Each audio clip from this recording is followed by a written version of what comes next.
Torkil, you were a member of the so-called Blekingegade gang, a group of Marxist anti-imperialists who, during the 1970s and 80s, did a series of robberies in and around Copenhagen. You sent all the money you got to the national liberation movements in the Third World.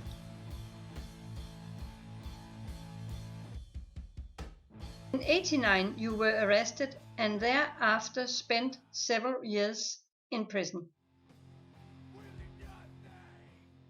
Now, 25 years later, you wrote the book Det Globale Perspektiv, in English, The Global Perspective. What is it about? Well, it's about imperialism and anti-imperialism, of course.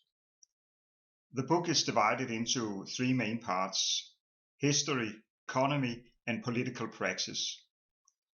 The historic part deals with the history of imperialism, anti-imperialism, and the history of the theory of imperialism. History is important. Colonialism in many ways shapes our world even today.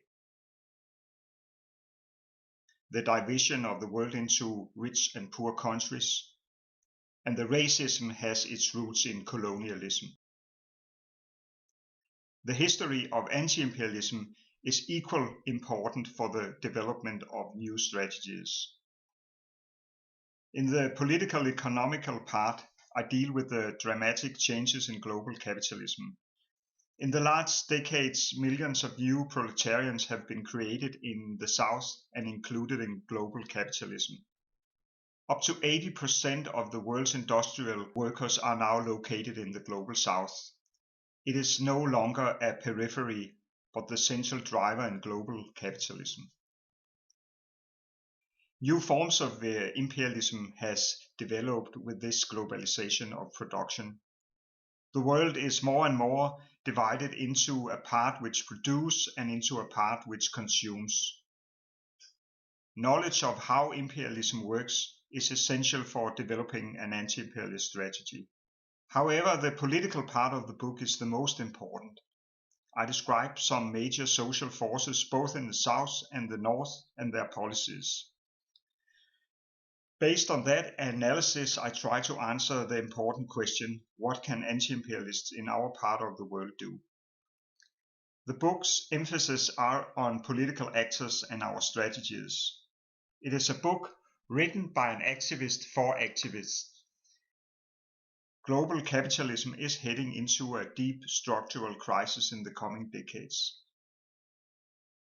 So the objective conditions for radical change will be present, for better or for worse.